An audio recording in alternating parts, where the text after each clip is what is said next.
네, 안녕하세요. 비블리아 이익상입니다. 안녕하세요. 이리누입니다. 네, 연이어 녹화하는 녹음하는 우리 비블리아 방송. 네. 이제 뭐 다들 아시니까 네, 우리가 맞아요. 두 개씩 네. 하니까 뭐 맞아요. 옷이 바뀌지 않더라도 이해하실 것 같아요. 네. 지난 시간에 드보라 한다라고 해놓고서는 드보라 가지도 못하고 언급도 못했어요. 이제 드보라 좀 들어가자고요. 네네네.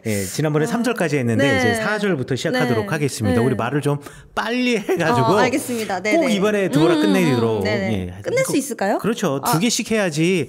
이 두 개 아니라 하는 사람 세 개씩 하면은 다 떨어져 나가요. 그러니까 우리 두 개씩 해서 빨리 끝냅시다. 4절에 보면 라피돗의 아내 여선지자 드보라가 이스라엘의 사사가 되었다라고 이야기를 하고 있죠. 라피돗의 아내 여선지자 드보라, 첫 번째 여자 사사이면서 유일한 여자 사사네요. 그렇네요. 라피돗은 이름을 보자니 네. 그 모태 신앙 같아요. 모태 이스라엘. 그렇죠. 아까 맞습니다. 이거 세모적 이런 친구들이랑 좀 다르네요. 맞아요, 맞아요. 이름이 벌써 라피돗. 네. 그런데 여기 라피돗이라고 해가지고 이거 지금 라피 생각한 거 아니야? 네, 맞아요. 아니, 발음이 달라요. 발음을 그렇게 생각하시면 안 되고요. 아니에요? 라피돗입니다. 라피돗. 라피 아니었구나. 예, 라피 아니고요. 라피돗이에요. 라피 선생님들인 줄 알았는데. 예, 그렇지 않습니다. 하지만 뭐 어찌 되었든 결론은 맞았어요. 이스라엘 사람이고 이 라피돗이라는 뜻은 무슨 뜻이냐면 횃불. 횃불. 네, 횃불이라는 뜻이에요. 번개라는 뜻도 가지고 있고요.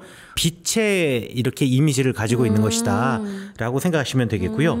여선지자 드보라가 나오는데 드보라는 꿀벌이라는 뜻을 가지고 있어요. 되게 이쁘죠? 네, 너무 예쁜 이름이네요. 네.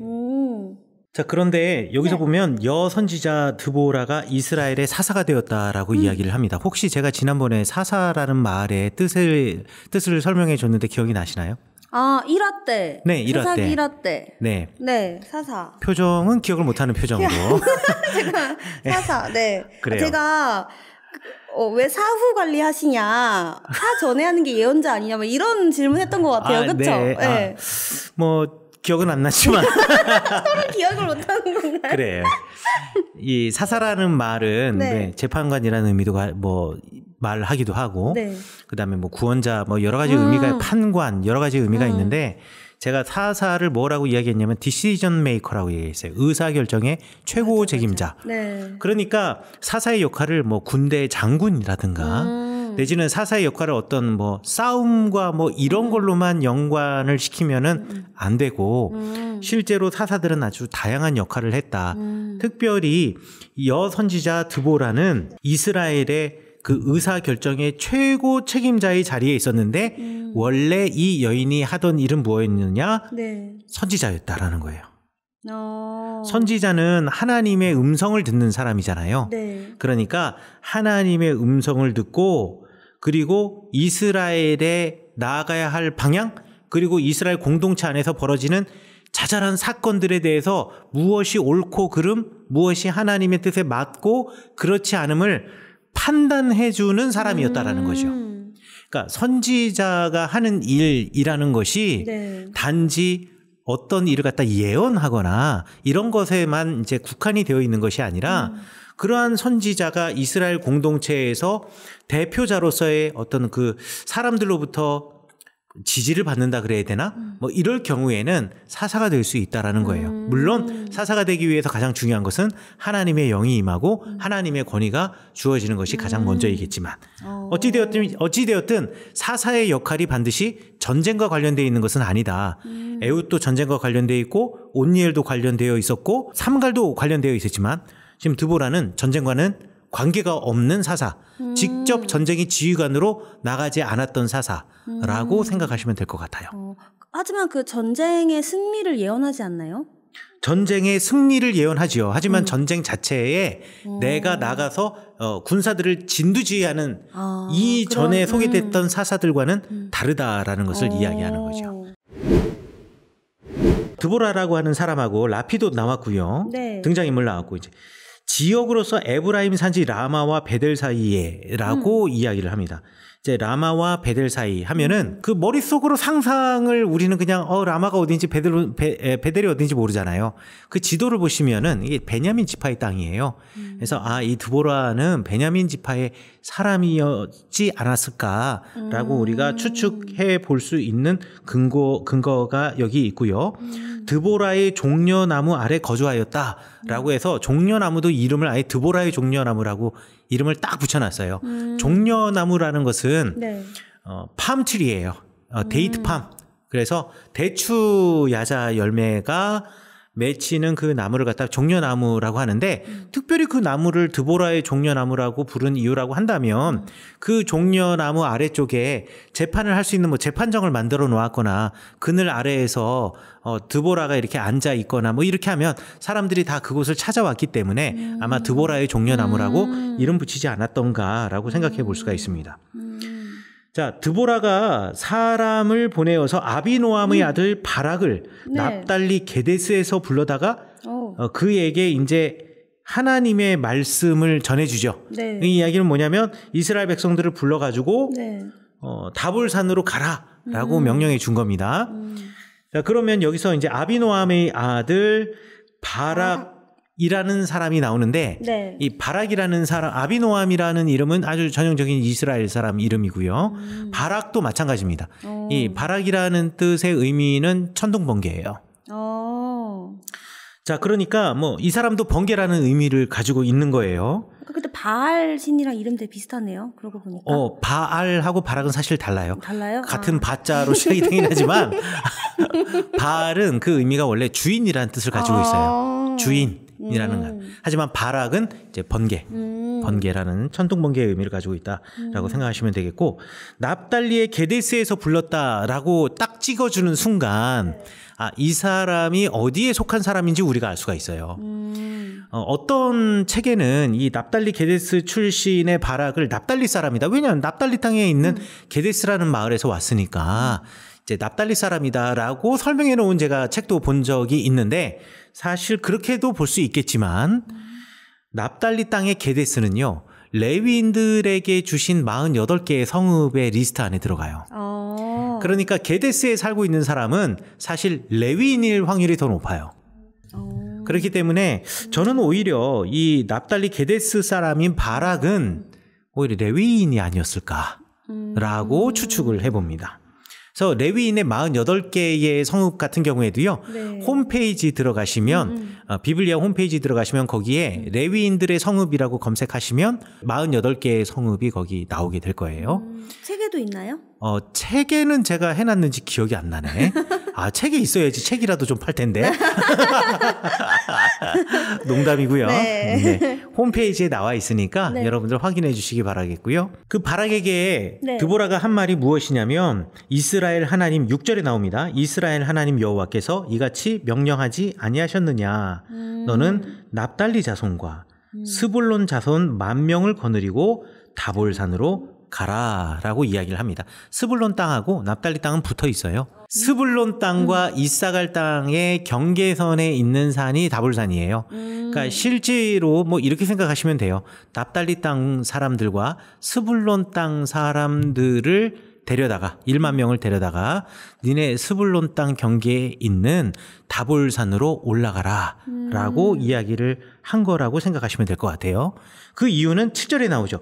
야빈의 군대 장관 시스라와 그 병거들과 그 무리를 기솜강으로 이끌어서 내게 이르게 하고 그를 내 손에 넘겨주려고 한다 라고 지금 이야기하고 있는데, 이 기솜강도 마찬가지로 이거는 진짜 지명이 많이 나오기 때문에 어쩔 수 없이 지도를 볼 수밖에 없어요. 네. 그러나 이제 팟캐스트로 또 팟빵으로 들으시는 분들은 목소리로만 듣기 때문에 과연 이게 어떻게 되어 있는지, 지도가 어떻게 되어 있는지 잘 모르시겠지만 꼭 이 방송을 들으시고 난 다음에 홈페이지에 가셔서 확인해 보시기 바라겠습니다. 아니, 유튜브에는 이렇게 안 될까요? 유튜브에 이렇게 그림 나오는 거? 네.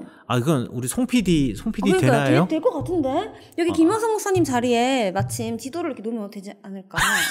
네. 우리 김영성 목사님 자리에 마침 비어 있어서. 네. 뭐 여기 칠판도 괜찮고. 그럼요. 뭐 김영성 목사 자리도 괜찮고. 네네네. 이거 뭐 송 PD의 능력을 우리 한번 믿어보겠습니다. 송 PD님이 예. 저분이 또 능력이 능력자요. 좋아요. 능력자지, 능력자. 네, 그러니까요. 그렇죠. 가끔 전도사님인 거 까먹고 다들 엔지니어로 알고 있더라고요. 네, 그래서 제가 늘 전도사님이라고 불러드리고 있어요. 그렇죠. 네. 맞아요. 그러면 이거는 송 PD님의 능력에 우리 맡겨보도록 하겠습니다. 그런데 여기 그 지도에 보시면 또 지도를 나중에 확인해 보시면 지도 여기 있는 거예요? 여기 있는 거예요? 여기 있을 것 같아요. 여기예요? 여기예요? 여기?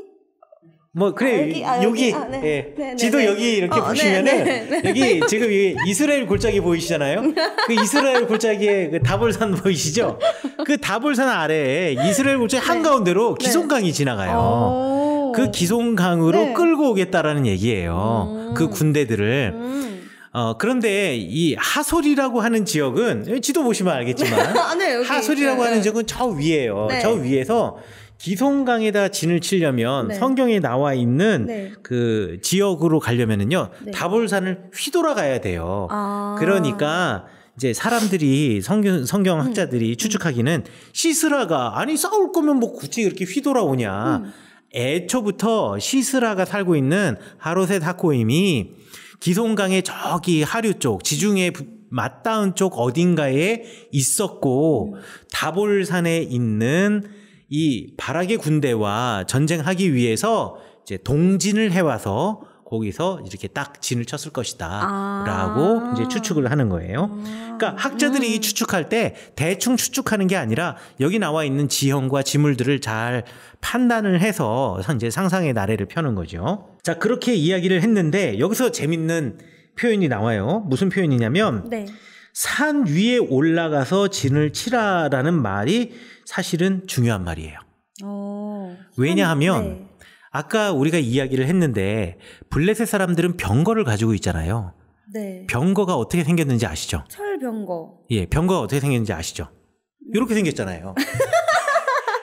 그 무거운 거 말씀하시는 거죠? 여기 이렇게 생겼잖아요. 바퀴 달려 있고. 병거가 이렇게 생겼기 때문에 지금 여기 다 넣으실 거예요. 그러니까 지금 사진 자료까지 이렇게 나가나 그렇죠. 봐요. 이렇게 사진 자료까지 나오고 있는데 병거가 이렇게 생겼는데 또 우리 팟빵 들으시는 분들은 병거를 어떻게 생각하시면 되냐면 뭐 글래디에이터나 이런 로마 영화 보시면 말이 이렇게 끌고 그 전차 위에 사람들이 타고 있잖아요. 그게 병거예요. 약간 배너 그렇죠. 배너에 나와 있는 그 병거를 끌고 다니는 철병거를 끌고 다니는 블레셋 사람들은 기본적으로 전투를 평야 지역에서 해야지 이길 수가 있어요. 이 병거를 끌고 산으로 올라갈 수는 없거든. 말이 거기를 어떻게 그 무거운 병거를 끌고 올라가겠어요. 그러니까 이스라엘 백성들은 진을 칠 때 항상 산 위에다 진을 칩니다. 그래야 블레셋 사람들이나 가나안 사람들의 철병거가 산 위로 올라올 수 없기 때문에. 그러니까 산 위에 진을 치는 이유가 다 있다라고 생각하시면 될 것 같아요.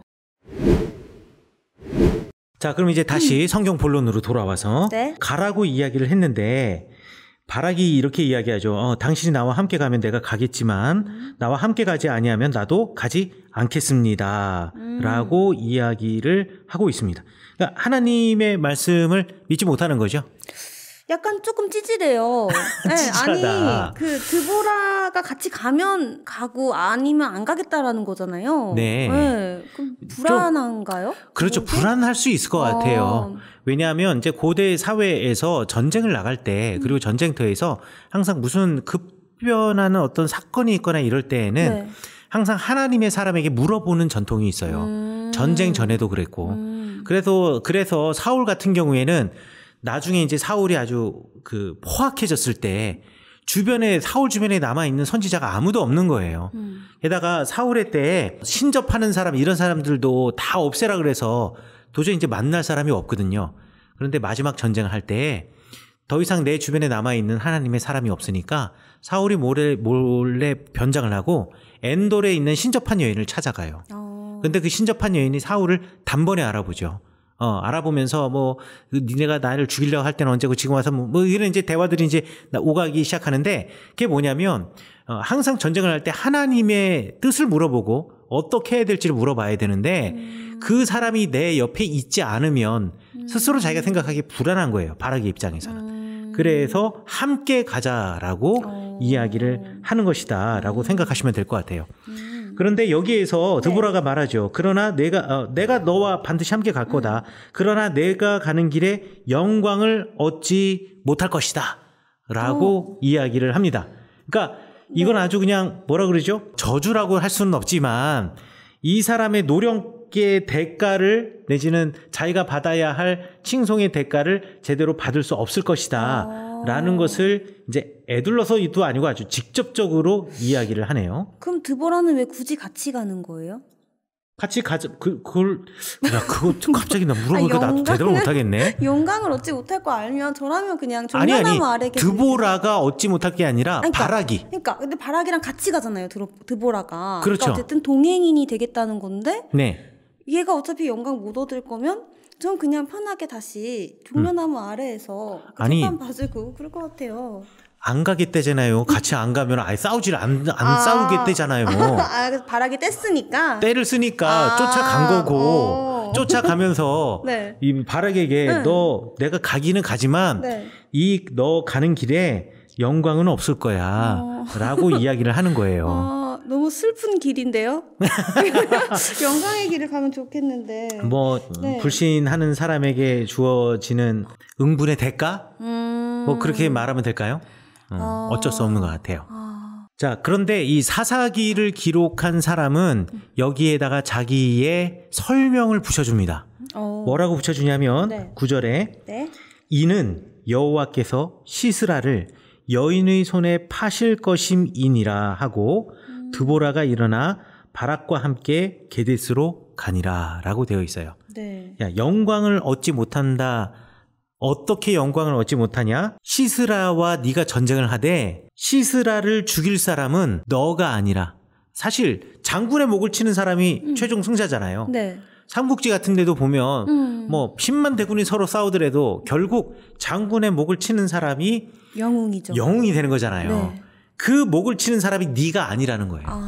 너가 아니라 여인이 될 것이다 라는 것을 지금 이야기하고 있는 거예요. 그래서 드보라가 바락과 함께 가요. 그리고 그 이후의 이야기가 자꾸 이제 인물과 지역이 너무 많아요. 그렇죠. 우리 인물과 지역 지금 계속 인물과 지역 따라가고 있죠. 네. 제가 예전에 그 조선왕조 실록을 읽었던 적이 있는데 그 읽으면서 제가 들었던 생각이 이건 이해하지 말라는 거구나. 인물이 너무 많다. 이 인물 한 명 한 명의 역사를 다 알아야 되는데 그래야 이해가 될 텐데 지나치기에는 또 지나칠 수 없고 딱 그 기분이에요. 인물이 그렇구나. 너무 많아요. 네. 왜 이렇게 많은 거예요? 이렇게 디테일하게 인물 한 명 한 명을 그 지역을 계속 올라가는 내용들을 이렇게 서술할 필요가 있었던 걸까요? 그 인물이 이렇게 등장하는 이유는 괜히 등장하는 것은 아니고 그 인물이 여기서 무언가 역할을 하니까 아마도 등장을 하는 거겠죠. 네. 여기 11절에 보면 모세의 장인 호밥의 자손 중에 겐사람 헤벨이 떠나 게데스 가까운 시아나님 상수리 나무 곁에 이르러 장막을 쳤더라. 거의 뭐 이 구절은 포기 상태에 가는 거죠. 인물들도 많이 나오고 고유 명사들이 되게 많이 나오기 때문에 정말 쉽지 않은데 일단 하나씩 이제 뜯어보면서 가자고요. 여기 보시면 11절은 없어도 10절 다음에 12절 가도 전혀 문제가 없어요. 그런데 여기 11절이 지금 툭 튀어나왔거든요. 툭 튀어나온 이유는 사실 17절의 배경 설명을 하기 위해서 여기다 집어넣은 거예요. 왜냐하면 17절 보면 시스라 나중에 전쟁 끝나는 겁니다. 시스라가 걸어서 도망하여 겐사람 헤벨의 아내 야엘의 장막에 이르렀으니 이는 하솔왕 야빈과 겐사람 헤벨의 집 사이에 화평이 있음이라 라는 표현을 사용하고 있는데 여기서 갑자기 겐사람 헤벨의 아내 야엘이 등장하면 도대체 이게 누구야 이렇게 생각할 수 있잖아요. 그러니까 이 사람이 누군지에 대해서 배경 설명을 11절에서 해주고 있는 거예요. 모세까지 간 거군요. 그렇죠. 근데 왜 여기서 굳이 모세 이야기를 했을까? 이것도 한번 생각해 볼 필요 있는데 자, 모세는 이스라엘 사람이죠. 모세의 장인, 모세가 어디 가서 결혼했는지 아세요? 언제 결혼했는지 아세요? 근데 저 모세 장인이 이름이 몇 명 있잖아요. 되게 많죠. 그래서 저는 이제 모세가 아무래도 바람을 폈다? 아니, 그 신분의 변화가 많았으니까 신분에 따라서 좀 결혼을 한 번, 두 번 했나? 한두 번 정도? 네, 왕자 때 한 번 하고, 네, 출애굽해서 한 번 하고, 그랬나? 예. 지금 심스를 상상해봤는데 아닐 것 같아서. 예. 아니요, 모세가 결혼을 2번 하긴 했어요, 최소한. 그래요? 네. 그럼 장인도 그런 2명인가요? 뭐 그럴 수도 있어요. 그럴 수 있는데, 네. 모세의 장인의 이름은. 네. 이제 이걸 또 설명한 문서로 가야 되거든요. 그러면은 다시 미궁에 빠지고, 네. 여기 듣다가 사람들 다 나가고, 드보라는 이번에 못 끝내고, 이렇게 이제 가니까, 그거는 잠시 우리 제껴놓고, 네네네. 제가 요거를 먼저 설명해 드릴게요. 네네. 모세가 언제 결혼했는가? 네. 모세가 이집트일 때 결혼한 게 아니라, 네. 이집트의 강제 노역관을 죽이고 광야로 뛰쳐나가서 미디안 광야에 나가서 미디안 제사장의 딸과 결혼한 거죠. 네. 이해가시나요? 네. 네. 그러면 모세의 아내는 네. 이스라엘 사람일까요? 아닐까요? 아니지 않나요? 그렇지. 이스라엘 사람 아니에요. 네. 이방인이에요. 네. 그러면 모세의 장인은 당연히 이방인이죠. 네. 이방인도 그냥 이방인이 아니야. 미디안의 제사장이니까. 그쵸. 미디안의 신을 섬기던 제사장이야. 네. 우상을 숭배하던 사람이에요. 네. 그런데 모세가 그와 결혼을 했어요. 이거 모세가 정말 이거 이상한 거죠. 이거 안 되는 거 아닌가요? 사실 안 되는 거죠. 네. 그런데 그때 당시에 모세는 그러고도 남을 사람이에요.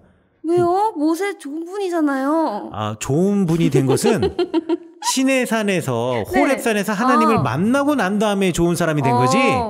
그 전에는 그냥 이집트의 왕자였잖아요. 지 승질대로 사람 죽이는 사람이었잖아요. 그래서 도망자였잖아요. 이 사람이 적어도 자기가 결혼하면 그 정도 급이랑은 결혼해야 되지 않겠어요? 명색이 왕자인데? 왕자였는데? 그 사람이 미디안 제사장이 모세가 왕자였는지 아니었는지 모르겠지만, 알았는지 모르겠지만, 모세 스스로 그렇게 생각했을 수도 있어요. 네. 내 급 정도 되면 이 정도 급은 돼야 돼. 그래가지고 미디안의 제사장의 딸과 결혼한 거예요. 네. 그리고 양을 치다가 드디어 호렙산에서 하나님을 만난 거죠. 그리고 그 여호와 하나님을 드디어 1대1로 만나고 난 다음에 사람이 바뀐 거죠. 그러면서 부인도 바뀌었나요? 부인은 안 바뀌어요. 그쵸. 예. 순간 또 마음이 안 좋을 뻔했어요. 예. 네. 그러면서 그 집안 사람들이 하나님을 섬기는 사람들로 바뀐 거죠. 자, 생각해보세요. 출애굽을 하기 전에 이집트에서 탈출을 해서 미디안 광야로 들어갔어요. 네. 그 집안 사람들이 모세의 장인의 사람들이고 그 모세의 장인의 후손이 겐 족속이라고 스스로 이야기를 해요. 그 겐 족속이 그러면 어디 살고 있어야 되냐? 시나이 반도에 살고 있어야 되는 거예요. 근데 지금 어디 살고 있냐면은 게데스 가까운 사하나님 상수리 나무 곁에 살고 있었다라는 거예요. 왜 그랬을까요? 출애굽할 때 같이 했으니까. 그러니까 이 사람들은 과거에 미디안 제사장이었고 미디안의 신을 섬겼던 사람이었을 수 있어요. 그랬을 거예요, 분명히. 그러나 모세가 하나님을 만나고 그 하나님을 전해주고 그리고 출애굽할 때 나도 이곳 미디안에서 그냥 살고 있으면 그 사람들은 이집트의 파라오가 와서 굳이 그 사람 죽일 필요 없어요. 미디안의 제사장인데 굳이 죽일 이유가 뭐가 있겠어요. 하지만 내가 이러한 고난을 무릅쓰고라도 함께 여호와 하나님을 따라 구름 기둥과 불기둥을 따라 모세와 함께 가겠습니다라고 결단했기 때문에 지금 가나안 땅에 들어와서 살고 있는 거예요, 이 사람들도. 그러니까 이 사람들도 사실 알고 보면 이방인인데 여기 들어와서 살고 있는 거예요. 그러니까 요 성경을 읽는 사람이 우리는 그냥 슥 읽고 지나갈지 모르겠지만 이스라엘의 역사를 알고 있는 유대인의 입장에서는 모세의 장인하면 당연히 이방인의 제사장이었는데 이 사람 들어와 살고 있었구나. 자기가 하던 일을 모두 다 접고 들어왔구나 라는 것을 읽으면서 알게 되는 거예요. 그 호밥의 자손 중 겐사람이니까 이제 그 모세의 장인의 족속이에요. 헤벨이라는 사람이 게데스에 살고 있었다라는 것을 이야기하는 거죠. 예. 이해가시나요? 네. 게데스라기보다는 게데스 가까운 시아나님 상수리. 예. 게데스는 레위인의 성읍이니까 거기서 살 수는 없었을 것이고 그 주변에 있는 상수리 나무 숲 어딘가에서 살고 있었다라고 생각하시면 되겠습니다. 이해가시죠? 네. 네. 들리는 말씀 울리는 마음 Welcome to the 비블리아 열리는 서서 알리는 방송 라디오 비블리아 라디오 비블리아. 전쟁의 이야기가 되게 재미있어요. 아비노함의 아들 바락이 이제 다볼산에 올라가 있어요. 네. 다볼산에 올라가 있어서 거기 이제 10,000명의 군사가 진을 쳤어요. 그 다음에 시스라는 어디에 썼냐면 기송 강가에다가 지금 진을 친 이야기가 그 13절 이후로 나와요. 그래서 하롯의 탁고임으로부터 기송강으로 나와서 사람들이 그곳에 진을 치고 모아서 기다리고 있는 거예요. 네. 대부분 이렇게 전쟁이 벌어지게 되면 대치전을 해요. 왜 대치전을 하냐면 네. 시스라의 입장에서는 네. 우리의 주력 군인 병력은 병거잖아요. 네. 그러니까 산에 올라가면 안 되고 저 사람이 내려와서 평지로 내려올 때까지 기다리는 거예요. 그리고 이스라엘 사람들은 병거가 없어요. 철이 어디 있어? 이 사람들 아직까지 물맷돌 던지던 사람들이에요. 그리고 뭐 갑옷 이런 게 어디 있어요? 그냥 옷 입고 나온 사람. 이런 사람들 입장에서는 그 인원이 10,000명이 되더라도 평야에 딱 평지로 나가게 되면은요, 병거에 다 밟혀버려 죽임을 당할 수밖에 없는 거예요. 네. 인원과 관계없어요. 군대 안 갔다 왔겠지만 이거 생각해보시면 네. 되겠어요. 탱크를 지금 900대를 끌고 나왔어. 그런데 우리는 돌멩이 들고 싸우는 거예요. 탱크에다 대고 돌멩이 무지하게 던지겠죠. 내지는 총을 무지하게 쏘겠죠. 탱크 안에 있는 사람이 죽을까? 죽지 않죠. 예, 죽지 않죠. 이거는 군대 안 갔다 와도 다 아는 거죠. 그럼요. 그래서 탱크가 다 밟고 지나가는 거예요. 탱크 안에 있는 사람이 기관총 쏴대고 포 쏴대고 이러면은 거기에 10,000명의 소총수가 있어도요. 네. 탱크 몇 대로 다 끝낼 수가 있어요.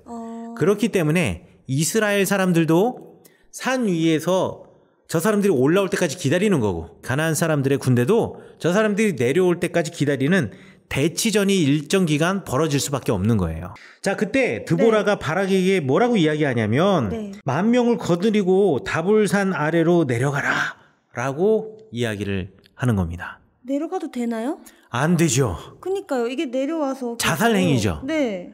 그런데 신기한 것은 이게 자살행위가 아니라 엄청난 지략의 결과였다라는 것을 알 수가 있어요. 왜냐? 네. 이제부터 이야기 들어보시면 알 수 있어요. 이거는 이제 상상 속에서 벌어진 일입니다. 성경에는 자세하게 안 나와 있으니까 행간을 이야기하는 거예요. 네. 자, 고대 사회에서 네. 전쟁을 할 때 네. 옛날부터 왜 영화 같은 거 보면 알겠지만 그 영화만 그런지 실제로도 그랬는지는 잘 모르겠어요. 전쟁할 때 그냥 싸우면 되는데 꼭 장군들이 싸우기 전에 앞에 먼저 나와요. 그래가지고 적진의 장군하고 우리 장군이 먼저 미리 만나요. 그런 장면 많죠. 그렇죠, 많죠. 네. 그래서 나는 누구다. 뭐 넌 누구냐? 나는 뭐 누구다. 이러면 네, 딱 네. 얘기하잖아요. 네. 그러면 야, 우리가 이렇게 해서 이런 군대를 끌고 왔는데 그냥 너희들이 그냥 돌아가면 목숨은 살려줄게. 이런 얘기 하잖아요. 네, 그런 말 하죠. 그런 말 하면 와, 우리도 자존심인데 너 뭐 또 화내 막 이런 얘기 하잖아요. 그러다가 협상이 잘 돼서 그래 이게 아무리 봐도 안 되겠다 이러면 우리가 그러면 뭐 우리 병력이 뭐 얼마가 있는데 내가 항복할 때니 우리를 살려주고 그 다음에 뭐 들어가면 그 가족을 안전에 책임져 줘라. 그러면 우리가 너희들 편으로 되돌아서겠다. 뭐 함께 뭐 너희들 편이 돼 싸우겠다. 이러면 이제 게임 끝. 전쟁 없이 그냥 점령하고 그냥 가는 거예요. 그런데 그게 아니야. 나는 우리 왕에게 대해서 대단히 충성을 해. 나는 꼭 싸워야 돼. 그러면 협상이 결렬이 되면 그때 가가지고는 이제 전쟁이 본격적으로 벌어지는 거예요. 아마 드보라와 바락도 마찬가지로 시스라와 싸우지 않았을까? 그렇게 싸울 때 먼저 만나지 않았을까? 근데 시스라가 딱 나오는 사람을 보니 여자가 나와. 드보라. 그 말이 안 되는 거잖아요. 그쵸. 장군이 나와야 될 거 아니에요. 근데 여성을 보냈다라는 얘기는 뭐냐? 나를 무시한다라는 얘기야. 그리고 나를 웃기게 생각한다라는 거지. 심지어 전사도 아니잖아요. 그렇지. 여성이 전사도 아닐 거 아니에요. 그리고 좀 바락 정도 나가줘서 너 누구냐? 그러면 나는 천둥번개다. 뭐 이 정도는 돼야 될 거 아니에요. 꿀벌이 나갔네요. 그렇죠. 꿀벌이 나가서 넌 누구냐? 그러는데 여자가 나는 꿀벌이다. 뭐 이렇게 하면 이것도 얼마나 웃기는 일이에요. 자존심 상했을 것 같아요. 자존심 상한 거죠. 그래가지고 이제 전쟁은 벌어지는데 군인들이 산 위에서 내려오기 시작하는 거예요. 시스라의 입장에서는 완전히 땡큐죠. 그리고 시스라의 생각에서는 내가 여자 나올 때부터 알아봤어. 여자가 무슨 전쟁을 안다고. 나는 장기전을 대비하고 있는데 벌써 급하게 저 내려오는 거 보니까 자기네 숫자만 믿고 내려오는구나 라고 감 잡은 거예요. 그래서 딱 내려오자마자 시스라가 그의 모든 병거를 가지고 끌고 바락과 그 드보라의 군대를 쫓아가는 거죠. 네. 그것을 쫓아가는데 성경에 보면 여호와께서 바락 앞에서 시스라와 그의 모든 병거와 그의 온 군대를 칼날로 혼란에 빠지게 하심에 시스라가 병거에서 내려 걸어서 도망하였다라고 했어요. 이건 어떤 장면이었을까요? 칼날로 혼란에 빠지게 하는 그... 사실 구체적으로 여기 표현이 안 돼 있기 때문에 네. 정확하게 알 수 있는 방법은 없어요. 자, 그런데 네. 우리가 추정해 볼 수 있는 단서가 있어요. 무슨 단서가 있냐면 시스라가 병거에서 내려서 걸어서 도망했다. 요게 아주 중요한 단서가 돼요. 그러게요. 말 타고 안 가고. 그렇죠. 말 타고 가고 도망을 가더라도 뛰어가죠. 병거 타고 달려야지 더 빨리 도망을 갈 거 아니에요? 네. 그런데 병거에 내려서 걸어서 그것도 뛰어서도 아니고 걸어서 도망을 갔다라는 말이 이거 급하게 도망가는 사람을 묘사하는 것 치고는 도저히 이게 말이 안 되는 표현이라는 거죠. 약간 요거를 통해서 우리가 요 전쟁이 어떤 전쟁이었는지 상상해 볼 수가 있는 거예요. 자, 그러면 제가 이제 상상의 나래를 펼쳐서 행간을 읽어 드릴게요. 네. 자, 내려왔어요. 네. 내려오니까 그래, 그럴 줄 알았어. 여자가 뭘 안다고. 거기서 지략가로 네가 거기서 일을 하니. 나 만나볼 때 이름이 꿀벌일 때부터 알았어. 땡벌, 말벌 이것도 아니고 꿀벌이잖아요. 네. 그래서 딱 내려오니까 쫓아가요. 내가 그럴 줄 알았지. 쫓아가니까 도망가요. 당연히 도망가야지. 병거랑 왜 싸워요? 싸우면 분명히 죽는데. 도망가는 모습을 보고 당연히 쫓아가야겠죠. 다 죽여야겠죠. 그래서 열심히 달려요. 열심히 막 달리는데 계속 말등에 채찍질을 하고 있는데 옆에 있는 경치가 계속 그대로야. 옆에 있는 나무가 이게 휙휙 지나가야 되는데 안 지나가네. 왜냐? 병거가 진흙창에 빠졌거든요. 기송강가에 있다라고 했는데 네. 이스라엘 골짜기의 기손강이라고 불려지는 강은 그야말로 볼품없는 또랑이에요. 그런데 기손강이 한 줄기가 흘러내려가는 게 아니라 이스라엘 골짜기 자체가 네. 물이 엄청나게 많아. 건기일 때도 비 안 오는 날에도 거기는 물 걱정을 할 필요가 없는 곳이에요. 그리고 비 올 때가 되면 물이 올라오는 곳이야. 그런 곳에 병거를 지금 타고서는 달리는 거예요. 그리고 기송강은 그냥 모세혈관처럼 되어 있어요. 그래서 어디서 물이 흐를지 몰라. 그러다가 물이 흘러서 지중해, 그러니까 서쪽으로 흘러내려가는 물줄기, 조그만 또랑 같은 물줄기도 다 기송강이라고 부르는 거예요. 그 기송강 어딘가 그 물줄기, 물 많은 어딘가에 지금 진을 치고 있다가 지금 쫓아가는데 진흙창에 전부 다 빠져버린 것이. 그러니 병거가 달릴 수가 없죠. 그러니까 도망을 가야 되는데 도망을 갈 수가 없는 거예요. 그럼 어떻게 해야 돼요? 병거에서 내려서 도망을 가야 돼. 네. 자, 그러면 아니 칼로 싸우면 되지 왜 도망을 가요? 이렇게 생각할 수 있겠죠. 네.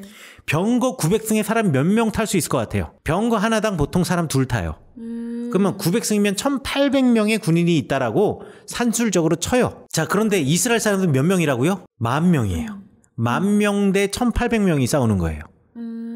자, 그러면 누가 이길까요? 10,000명이 이기겠죠. 자, 그런데 이렇게도 상상해 볼 수 있어요. 이 사람들 철기를 갖고 있는 사람이에요. 네. 철 병거를 가지고 있어요. 그러면 철 갑옷이나 철로 된 칼 들고 있을 거 아니에요. 철로 된 뭐 방패 뭐 이런 거 들고 있을 수도 있잖아요. 근데 그대로 철로 된 방패는 세상에 존재하지 않았어요. 무거워서 못 들어요. 예. 방패는 주로 가죽으로 만들거나 내지는 가죽 주변에 청동이나 이런 장식으로 튼튼하게 보강을 하는 거지 철로 방패 만들었다가는 팔 다 떨어져요. 어찌되었든 그게 청동 방패가 되든 두꺼운 가죽 방패가 되든 방패를 들고 있는 군인, 철로 된 칼을 들고 있는 군인이 돌 던지고 싸우는 사람과 돌칼이나 돌창을 던지는 사람과 싸우면 당연히 이길 수밖에 없겠죠. 네. 사실 1800대 만이면은 1대 5 정도예요. 일당 5명 정도 충분히 이길 수가 있어요. 그리고 되게 훈련받은 군사들이잖아요. 그렇죠. 훈련받은 군사들이니까. 그럼 도망갈 필요가 없단 말이에요. 네. 자, 그런데 또다시 한번 한 단계 더 들어가서 생각해 보자고요. 철 병거가 지금 진흙에 빠졌어요. 네. 이 사람들 철 갑옷을 입고 있어요. 자, 그러니까 못 달리니까 내려와서 싸워야겠죠. 딱 내려오는 순간 네. 내 몸은 다 갑옷 덩어리예요. 이 무게가 진흙에 빠진다고 생각해 보세요. 이때부터는 갑옷이 나를 더 거추장스럽게 만드는 거예요. 다리는 그냥 땅에 붙어 있고 위에 몸만 싸우는 거예요. 이게 말이 안 되는 거죠. 그러니 이 싸움은 이스라엘이 이길 수밖에 없는 싸움인 거예요. 그래 시스라는 도망을 가야 돼요. 네. 뛸 수 있을까요? 없을까요? 없죠. 못 뛰어요. 진흙창이기 때문에. 이 진흙이 그냥 뭐 진흙이네 이게 아니라 그냥 뻘 같은 진흙이라고 생각하시면 돼요. 진짜 가보시면은요, 그냥 푹푹 발이 빠지는 진흙이에요. 그런 진흙에 갑옷을 입고 뛰어들었다 이러면 이거는 뭐 사실 마네킹이나 마찬가지예요. 시스라 입장에서는 나를 보호하고 나를 자부하게 만들었던 무기가 결국은 나를 패배하게 만드는 무기가 됐던 거네요. 맞습니다. 김영성 목사님의 역할을 드디어 1위로 자매가 해주고 있네. 목사님 보고 싶어요. 맞아요. 그거예요. 그러게요. 갑옷이 나를 네. 이제 보호해주는 무기가 아니고요. 나를 마네킹처럼 세워버리는 무기가 된 거예요. 이러니까 뛰어서 도망도 못 가고 다리 하나씩 뽑아가면서 걸어갈 수밖에 없는 거예요. 지금 그 상황을 생각하시면 되는 겁니다. 또 비싼 거니까 버리고는 못 가고 또 얼마나 이렇게 이고 가려고 그랬겠어요. 근데 그 모양들이 상상이 막 그렇죠. 네, 버리고 갖다 손 치더라도 그것도 얼마나 힘들었겠어요. 그러니까요. 그리고 체력이 이거 네. 무거운 거를 이거 몇 번 하다 보면 체력도 방전이에요. 병거 위에 있을 땐 그냥 말이 달렸으니까 내가 그 위에 살 수 있는 게 뭐가 있겠어요. 하지만 이제부터 걷기 시작하면 체력도 완전히 방전이었다라고 생각하시면 되는 거예요. 그러니까 하나님께서는요. 네. 일하시는 방식이 우리와 전혀 다른 거예요. 우리가 생각하기에 어떻게 이스라엘 백성이 철병거 900승과 싸울 수 있어? 이거는 자살과 같은 전쟁이야 라고 생각하고 아니 산 위에 있어야 될 이스라엘 백성들이 왜 산 밑으로 내려와? 라고 생각하시는데 하나님께서 일하시는 방식은 우리가 생각했던 거와 전혀 다른 방식이었다라는 것을 우리가 이 이야기를 통해서 알 수 있는 거죠. 아니 이 이야기는 비블리아 아니면 모를 것 같아요. 아니 알 수 있는 방법이 있습니다. 어떻게 해요? 내가 왕이었습니다를 읽으시면은 아실 수가 있습니다. 아니 정말 이런 이야기를 어디서 듣습니까 대체? 이 몇 절 안 되는 이야기를. 네. 그래서 감사해요. 아니 정말이에요. 김영선 네. 목사님은 거기 한 3배는 더 붙여서 얘기했을 것 같은데 조금 부족하네. 아니, 이 이야기를 조금 부족하지만 비블리아에서는 아주 좋아요. 네, 그래가지고요, 네. 이 시스라가 네. 도망을 가요. 네. 도망을 가는데 어디로 가냐면 겐사람 헤벨의 아내 야엘의 장막에 이르렀다라고 이야기를 해요. 겐사람 아까 앞에 나왔었죠? 아 나왔어요? 모세의 장인 호밥의 자손 중에 겐사람 헤벨이잖아요. 그 집안으로 그 집안은 간 거예요. 그 집안으로 갔을까요? 좋은 질문이에요. 네. 왜 그 집안으로 갔을까? 네. 여기 보시면은 네. 하솔 왕 야빈과 겐사람 헤벨의 집 사이에는 화평이 있었다라고 이야기를 했잖아요. 그러니까 서로 친분이 있었던 교류가 있었던 사람이라는 거예요. 고대 사회에는요, 나와 아주 안 좋은 관계에 있는 사람이라고 할지라도 그 사람이 우리 집에 왔을 때에는 적어도 3일 동안, 최대 3일 동안은 그 사람을 갖다가 먹고 재워주어야 할 의무가 있었습니다. 이건 그 당시의 문화와 풍습이었어요. 그거를 하지 않는 사람은 그야말로 인색한 사람이라고 생각을 했어요. 게다가 모세의 장인 호밥은 인종적으로 따지면 네. 저쪽 미디안 광야에 있다가 온 사람이잖아요. 그러니까 야빈의 입장에서는요. 이 사람 정통파 이스라엘 사람이 아니에요. 그리고 이 미디안 사람들도 마찬가지로 이스라엘 사람들하고도 친분이 있지만 이방인들과도 교류하는 것이 그리 뭐 이상하거나 부자연스러운 일은 아니었을 거라고 생각할 수 있고요. 또 이 시스라의 입장에서는요. 이 사람들 간에 인척 관계가 있는지 뭐 이런 것까지 이 사람이 정확하게 알 수는 없잖아요. 게다가 생김새가 네. 이스라엘 사람들과 달라요. 이스라엘 사람들과 다르기 때문에 시스라의 입장에서는 여기는 안전할 거라고 착각했을 수도 있다라는 거예요. 그래서 그곳으로 간 거죠. 그곳으로 갔는데 시스라가 몰랐던 사실. 겉모습은 이스라엘 사람들과 다르고 그들이 쓰는 언어도 이스라엘 네이티브 언어와는 조금 다른 아주 외국어, 이집트어와 그 주변의 언어를 능통한 이방인이라고 생각했던 그들이 사실 하나님의 사람들이었다라는 거. 함께 출애굽했던 이들. 함께 출애굽했던 이들이었다는 것을 몰랐던 거죠. 그러니까 사실 사자의 아가리에 뛰어들었다. 그러니까요. 걸어서 또 들어갔어요. 생각한 거와 네. 마찬가지예요. 그때 야엘이 나가서 네. 시스라를 영접해서 들어오시라고 한 다음에 이불로 그 사람 덮어주고 네. 그 사람이 이렇게 좀 물 좀 조금 달라고 하니 물만 준 게 아니라 우유 부대를 열어서 그에게 이렇게 마시게 하였다. 완전 환대를 해줬네요. 그렇죠. 네. 환대를 해준 거죠. 더 좋은 거를 준 거죠. 네. 그러니까 이 사람이 그걸 먹고 난 다음에 이제 긴장이 풀린 거예요. 일단 긴장이 풀리면 사람이 졸릴 수밖에 없어요. 게다가 이 사람 전쟁하고 돌아온 그렇죠. 사람이잖아요. 네. 전쟁도 그냥 전쟁이 아니에요. 진흙창에서 뻘창에서 걸으려고 길을 쓰고 여기 온 사람이에요. 그러니까 거리가 얼마가 되더라도 정말 힘들었을 거예요. 녹초가 된 상태에서 그냥 잠에 빠져버린 거죠. 그때 20장에 보면 이 사람이 시스라가 야엘에게 장막 문에 섰다가 그러니까 보초 서달라는 거예요. 네. 어떤 사람이 와서 여기 어떤 사람이 있냐고 하거든 너는 없다고 해라 라고 부탁을 합니다. 근데 또 이렇게 질문할 수 있죠. 야, 없다고 하면은 들어와가지고 있는지 없는지 확인해 보려고 들어와서 문 열고 들어오면 확인 가능하잖아요. 그러면 자기 죽을 수도 있는데 어떻게 이 부탁을 하고 그냥 잠을 들 수 있지? 사람들이 이렇게 생각할 수가 있거든요. 네. 중요한 거는 요 단어를 이해하시면 돼요. 겐 사람 헤벨의 아내 야엘의 장막에 이르러서 그 장막 안에 들어갔다. 야엘은 여자거든요. 네. 여자의 장막 안에 들어갔다라는 거예요. 고대 사회에서는요. 네. 어떤 텐트에 장막에 여자만 있잖아요. 네. 절대 남자가 그 주변에 가면 안 됩니다. 절대로 가면 안 돼요. 그래서 제가 만약에 이스라엘에서 광야를 트레킹하다가 물을 너무 먹고 싶어요. 그래서 저기 베두인 장막이 있어요. 네. 베두인 장막에 갔는데 여자밖에 없어요. 네. 절대 가면 안 돼요. 기다리고 있어야 돼요. 그러면 그 장막에서 여인과 남자 아이들이 있을 때 남자 아이들이 뛰쳐나와요. 뛰쳐나오면 그때 그 아이들이 너 왜 왔냐 이러면 나 물 좀 다오 하면은 그 남자 아이가 나에게 물을 갖다 줄 수는 있을 때 여자들은 멀리서 나를 보는 순간 텐트 안에 숨어요. 내지는 내가 먼저 여자를 보게 되면 그냥 서버려야 되는 거예요. 가게 되면 이건 위협 행위이기 때문에 죽여버리는 거예요. 그러나 이 시스라는 네. 기본적으로 야엘과 기본적으로 친분 관계, 이 집안과 친분 관계가 있다라고 생각했기 때문에 네. 야엘에게 가서 부탁을 했고 야엘이 자기 텐트 안에 쉬라고 얘기를 해준 거예요. 숨겨준 거죠. 숨겨준 거죠. 야엘의 입장에서는 네. 그렇게 착각을 한 거죠. 시스라가. 그러니까 시스라의 입장에서는 장막 바깥에 이제 야엘이 서 있다가 이스라엘 쫓아오는 군인이 쫙 오다가 이 장막을 와야 되는데 야엘 여자 혼자 서 있네? 이런 못 오고 저기 서 있는 거예요. 그리고 거기서 물어보겠죠. 어떠한 사람이 여기 오지 않았냐? 저기 가나안 사람들 하솔 야빈 왕의 이렇게 졸개들이 오지 않았냐? 이렇게 물어볼 수 있잖아요.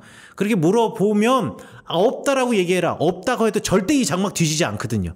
뒤지지 못하거든요. 그렇죠. 여자 혼자 있으니까. 그렇죠. 그거를 갖다가 지금 이야기를 한 거예요. 그런데 네. 실수죠. 그가 깊이 잠이 드니 헤벨의 아내 야엘이 장막 말뚝을 가지고 손에 방망이를 들고 그에게로 가만히 가서 말뚝을 그의 관자놀이에 박음에 말뚝이 꿰뚫고 땅에 박히니 그가 기절하여 죽으니라 라고 해서 죽었어요. 그리고 나서 바락이 시스라를 추격해서 야엘의 장막까지 왔는데 네. 바락은 이미 죽어버린 시스라를 만나게 된 거죠. 근데 야엘 너무 멋있어요. 예? 너무 멋있어요, 야엘. 무섭지 않아요? 아니, 여자 입장에서 보면은 약간 예. 사극에 나오는 네. 그런 막 엄청 카리스마 넘치는 여전사를 보는 것 같아요. 특전무술. 근데 야엘은 왜 사사가 아니에요? 그런데 사실은 결정적으로 죽인 건 야엘이잖아요. 아, 정말 중요한 질문이네요. 사사는 네. 하나님의 영이 임한 사람이 사사가 되는 거예요. 그러니까 하나님의 영이 임하여서 재판을 하던 사람은 사사 드보라이고 사사 드보라가 이스라엘의 의사결정의 최종 결정권자로서 그리고 하나님의 말씀을 듣는 자로서 바락을 들어서 전쟁에 나가서 싸워 이기게 하신 거예요. 네. 자, 여기서 이제 재밌는 것은 하나님께서 그 상황에 바락이 아닌 드보라를 선택하셨다라는 것. 오히려 남자인 바락은 전쟁 앞에서 소극적이고 위축됐다라는 거. 드보라한테 막 같이 가자고. 그렇죠. 드보라한테 같이 가자라고 이야기하고. 그러니까 남녀의 관계에 있어서 여성 주도적인 거죠. 여기 마찬가지로 여기 야엘에 오면은요. 또 다른 여성이 나오는 거예요. 이 야엘이 나와서 지금 죽였는데 정말 바락은 시스라를 죽이는 일에 가담하지 못하고 죽은 시스라를 본 것이고 이 여인 야엘이 죽이는 일에 주도적인 일을 했다라는 것. 이거를 통해서 지금 이 사사기를 기록한 역사가는 하나님의 역사는 성별을 뛰어넘어서 예전에 여성의 위치는 사회에서 아주 높고 영향력 있는 위치에 있었던 사람도 있었지만 주류가 그 안에 들어가지는 못했거든요. 그러나 하나님께서는 성별을 뛰어넘어서 이렇게 일을 하신다라는 것을 말하는 것이 첫 번째이고요. 네. 두 번째는 너희들이 그렇게 대단한 사람이라고 생각하고 용사라고 생각하고 남자라고 생각하지만 너희들이 하나님의 일에 소극적일 때 하나님께서는 너희들이 생각하기에 다른 힘이 없는 사람, 연약한 사람이라고 생각하는 그 여인들을 통해서 일하신다라는 것을 이곳에서 보여주고 있는 거예요. 그래서 네. 이곳에서 주요한 역할을 하는 여인들은 드보라와 야엘. 네. 야엘이 비록 죽이긴 했지만 네. 군대 장군 뭐 이런 것이 아니라 죽인 최종의 야엘이 사사가 되는 것이 아니라 하나님의 영이 임하고 하나님께서 그를 인도하는 사람, 그를 세우신 사람이 사사가 되기 때문에 야엘이 사사가 아니라 드보라가 사사가 되었다라고 생각하시면 돼요. 물론 네. 어떤 사람들은 야엘도 사사 중에 하나였다라고 말하는 사람도 있어요. 그 근거는 뭐냐면 아까 제가 한번 읽었던 네. 5장 6절 아나세 아들 삼갈의 나레 또는 야엘의 나레라고 표현했잖아요. 요때 삼갈의 나레, 삼갈이 사사였죠. 네. 그러면 야엘의 나레 할 때 야엘도 대꾸를 이루고 있잖아요. 그러니까 야엘도 마찬가지로 사사 중에 하나가 아니었겠는가라고 주장하는 학자들도 있어요. 하지만 적어도 4장에 나와 있는 성경 말씀에는 네. 그가 사사였다라는 표현은 그가 또 재판관으로서 무슨 일을 하고 있다라는 말은 4장 4절에 드보라만을 가르치고 있기 때문에 저는 그냥 여기서 야엘은 사사는 아니었다라고 표현을 하지만 네. 학자들에 따라 5장 6절을 근거로 야엘도 사사였다라고 말하는 사람도 있다라는 것은 우리가 알아두면 좋을 것 같아요. 자, 드보라의 이야기가 끝났다라고 하면 끝난 거고요. 사실 드보라의 얘기는 아까 끝났지 않나요? 왜냐하면 드보라는 예언을 했지만 네. 더 이상 이제 언급되진 않아서 사실 드보라 파트인데 굉장히 주인공이 야엘 그리고 바락 같은 느낌이 있어요. 그러니까 이렇게 생각하시면 돼요. 네. 4장의 전반은 드보라가 주인공인 것 같고 중간에 가면은 바락이 등장하면서 전쟁의 이야기가 나오면서 그냥 전쟁의 스토리고 네. 맨 마지막으로 가면 야엘이 주인공인 것 같은 이야기가 사사기 4장에 나와 있는 드보라의 이야기라는 거예요. 그러면 이 이야기에서 시작과 끝에 여성이 배치가 되어 있죠. 이것도 일종의 문학적인 기법이라고 이야기를 하고 있어요. 아니 근데 정말 비블리아를 안 들으면은 그 겐 사람 헤벨에 대한 그런 설명을 듣지 않으면 야엘이 되게 생뚱맞을 것 같아요. 그렇죠. 뭐 뭔데 도와줘? 약간 바락이랑 야엘 뭐 아는 사이였나? 막 이런 식으로 그럴 것 같은데 그 맥락을 아는 게 여기선 정말 중요할 것 같아요. 그렇죠. 이제 그 흔적을 뭐라 그러죠? 실마리를 네. 11절에서 슥 던져준 거예요. 그러니까 그 11절을 한번 알고 지나가는 게 왜 갑자기 왜 모세의 장인 호밥 얘기가 나올까? 생뚱맞게. 이게 그냥 해놓은 게 아니라 그러니까요. 사사기를 기록한 역사가는 이렇게 실마리를 하나씩 툭 던져주는 거예요. 이게 끝났다고 하면 끝난 거고요. 네. 안 끝났다 그러면 안 끝난 거예요. 왜냐면 뒤에 드보라와 바락의 노래가 5장에 나오는데 네. 이거를 너무... 하지 않았기 때문에 하지만 네. 드보라와 바락의 이 노래는 네. 앞에 있는 이야기를 다시 한번 이야기하는 것이니까 이걸 노래로 네. 하는 것이니까 그냥 이것도 했다라고 그냥 생각하는 게 좋지 않을까. 네, 근데 정말로 그 어떤 노래 같아요. 구전으로 이렇게 전해져서 네. 그리고 그 전해진 노래들을 잘 풀어놓은 게 오늘 우리가 나눈 이야기들이 아닌가. 정말 중요한 네. 거를 지적해 주셨는데요. 네. 성경이 그래요. 성경은 전해질 때 운율이 있는 노래와 같이 우리에게 전해졌어요. 운율이 있는 노래와 같이 율법도 전해졌고 운율이 있는 노래와 같이 이스라엘의 출애굽의 이야기도 전해졌고 역사 이야기도 전해졌어요. 그리고 전해진 그 이야기를 기록하고 있는 이스라엘 역사가들이 그 노래의 이야기를 사람들에게 쉽게 풀어서 준 거예요. 그러니까 이 드보라의 이야기가 가장 대표적인 그 케이스예요.